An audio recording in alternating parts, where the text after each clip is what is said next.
Would you consider me a YouTube skater? I mean, I just consider you a skater. What makes a YouTube skater versus a skater? So many classifications. I feel like it's almost a way to like decredit. Yeah. Imagine if you're like, I'm an Instagram skater. He's just a YouTube skater. Social media started taking over. All the trends all at once. This is insane. Recently, Red Bull Skateboarding made a video, what makes you a pro skater? And I thought it was really interesting. So in this video, I want to talk about like why I jumped on YouTube and the whole idea of like a YouTube skater, because I don't think there's any such thing. There's a lot of stigma. And I kind of want to break down this whole situation that I think is unfolding pretty rapidly and pretty quick while we check out some cool spots in Vegas. I got like 3 more weeks until my video part is wrapped up. So hopefully it's a really productive day as I can kind of explain my process and sort of why I think YouTube is probably the best platform for skaters to be on.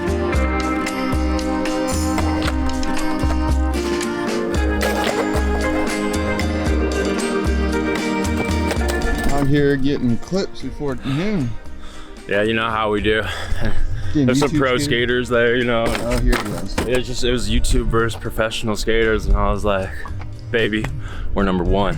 Back in the car. Woo, it is hot today, so we really do got to preserve our energy. There was some really cool other skaters there, professional skateboarders, not YouTubers. Jeremy Nibs was there. He was really cool, but they introduced themselves and yeah, we just had a good time. It's kind of funny because I think like that transcending from YouTuber to pro skater to like whatever, like it's all blending together more than ever was before. And that could be in my own head too, because I think like originally when I went to go make YouTube videos at like a skate park or something, I would be a little shy around pro skaters or like be a little self-conscious around certain skaters that like I looked up to or thought were cool. But now I don't give a shit and I feel like they don't give a shit, and it's a much more like healthy relationship. But I guess what I'm trying to say is like those are core quote unquote dudes out here filming.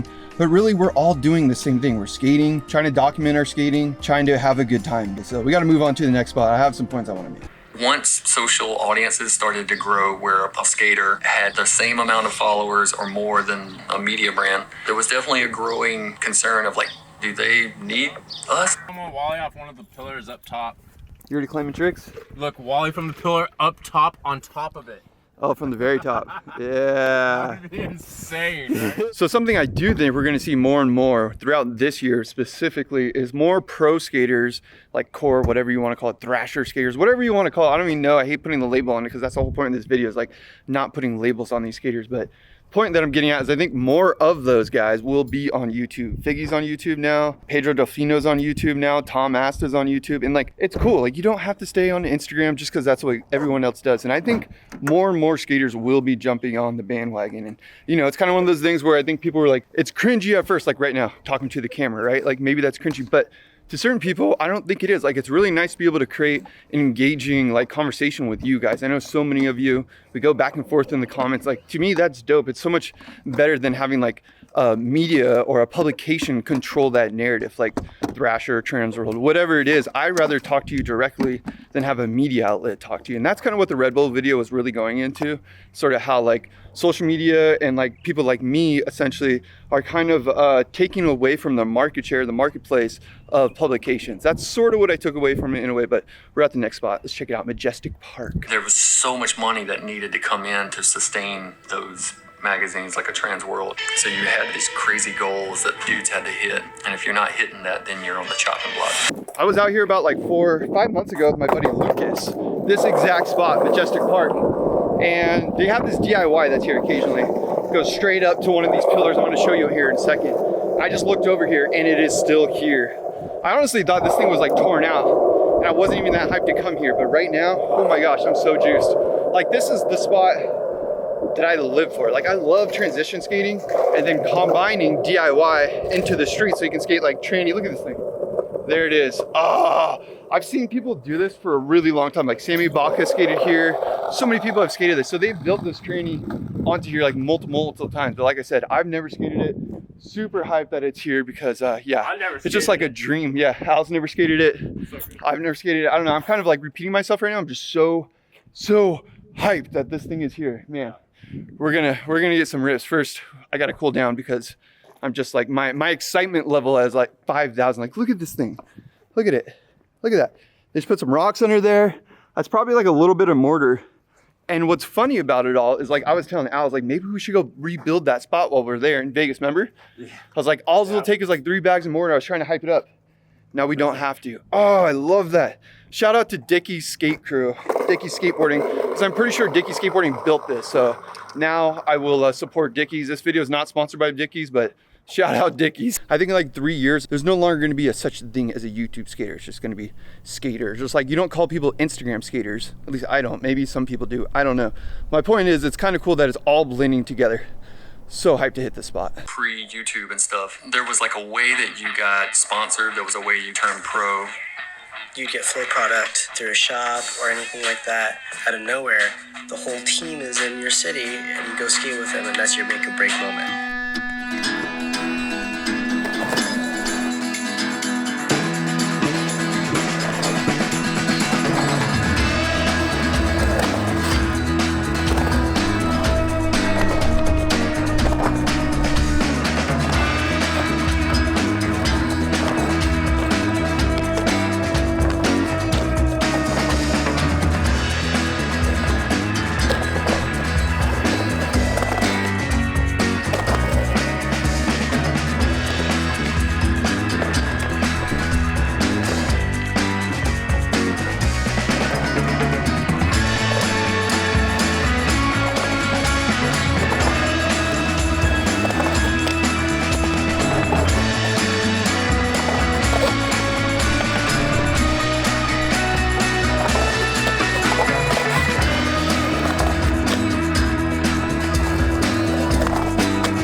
I'm so hyped.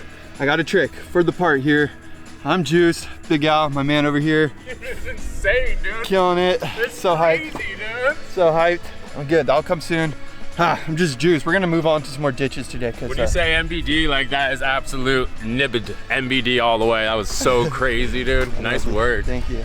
It's good skating with Al because like he goes full send too. Like he's trying his hardest tricks too. So it motivates me to try my hardest tricks. And yeah, it was a trick that I actually didn't think about. And then once I thought about it, I was like, I'm not leaving till I do it. And yeah, just so grateful, so happy out here. You know, back to the YouTuber thing. I don't know, I'm filming a video part, so call me YouTube skater, call me whatever. I don't even care right now because I'm just so happy. But I just think the idea of someone being labeled as a YouTube skater is so silly.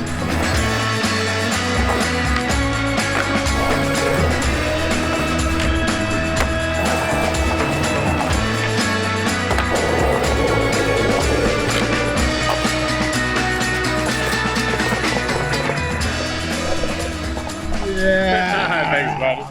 You know, dialogue? Yeah, dialogue.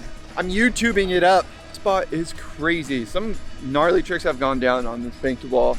The ground is really crusty. One thing that I really liked was Elijah did like a layback nil blender handout on this thing, and that was really cool. His part recently was so good and it really inspired me. And one thing I think, like, the reason that there's like this YouTube stigma, and sometimes like people don't like it, especially publication. So I think Thrasher, you know, I don't know, Trends was really not around so much. Thrasher's like really one of the only publications left, but I think, well, there's a lot of publications. There's Closer, there's tons, there's Skatism, there's tons of them. But my point is that, like, with YouTube, me talking to you right now, I can like talk directly to you.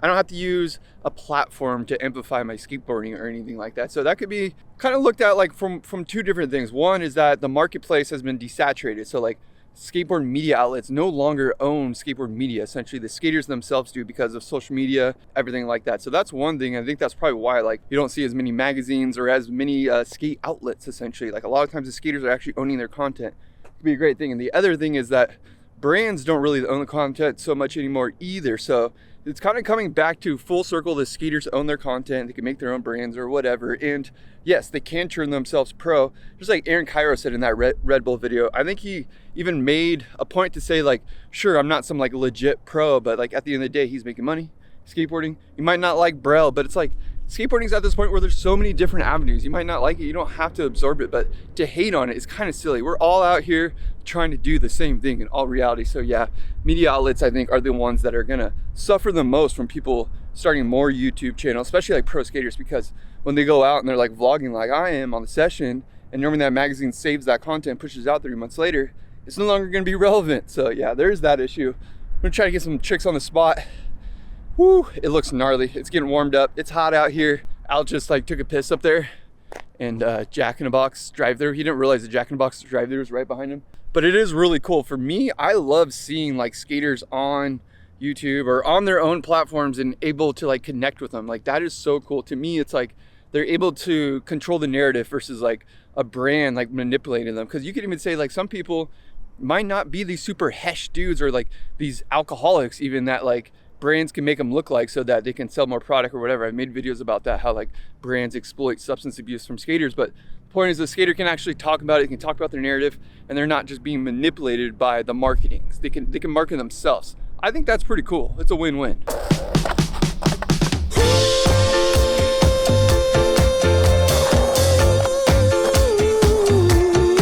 I think the one thing that maybe YouTube skaters, I hate saying YouTube skaters, skaters that upload their content on YouTube could potentially damage or be lame is actually pretty shitty. I'll say this is the shitty thing about people like me who upload content to YouTube is they can blow out spots.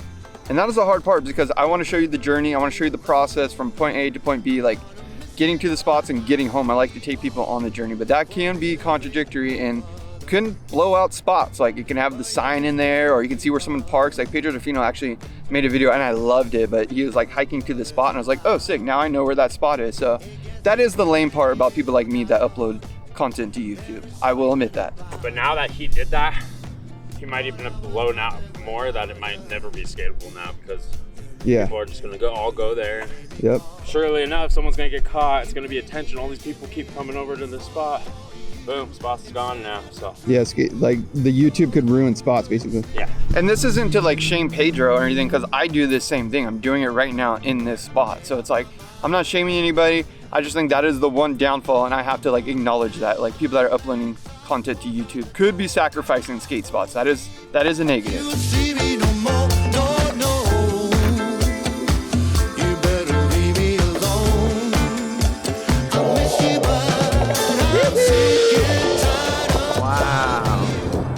So if you're curious on how we found these spots, I actually lurked really hard on Google Earth. That's sort of what I always do to find skate spots, especially when you're traveling to like a different city. Obviously you can look at like, you know, Las Vegas skate spots online and some stuff will populate that we have skated today. But basically I go on Google Earth. Like this morning I was on Google Earth searching all morning. I found that last spot that we just skated and I found this spot right here. Super cool, bank to curb, bank to ledge. There's more spots out here and Vegas is just full of ditches. It's so cool. So yeah, my advice if you're ever curious on like how to find skate spots or how to find the spots I'm skating even right now, just go on Google Earth, do some recon. All of these, like as you can see, like obviously I'm under a freeway, right? So like start there. That's all I'm saying is like you can find these skate spots and I think a lot of time like people just ask for them. And I ask for spots too, but really if you can do some hunting, it's a lot of satisfaction that comes with it.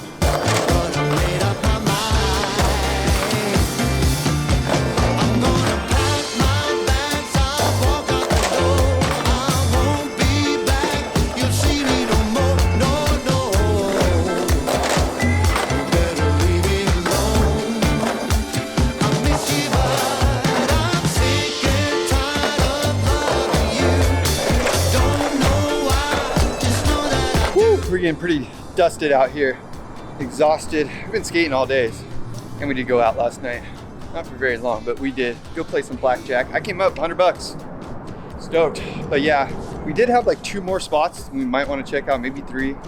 Getting exhausted, we definitely need to re-up on some food. That's one thing. Once you're 35, almost 36, you gotta pick and choose your battles and take care of yourself. This morning I did a nice morning routine, which got me in the right mood, but I'm exhausted. How about you? Toasted. It's a good day though. I want to relax in a hot tub a little bit. Yeah. Okay, well we're gonna sleep good tonight. I guess like the last thing to say is like I started YouTube essentially because like I wanted to just put content out there. I've always created stuff. I had a Vimeo, had like a skateboard zine. Like I just like making things, so like that's part of it too. And I always use YouTube to actually learn stuff. So like I learned so much from YouTube. I was like, well, maybe I can be a part of it and contribute. So I love you all. Thanks for watching.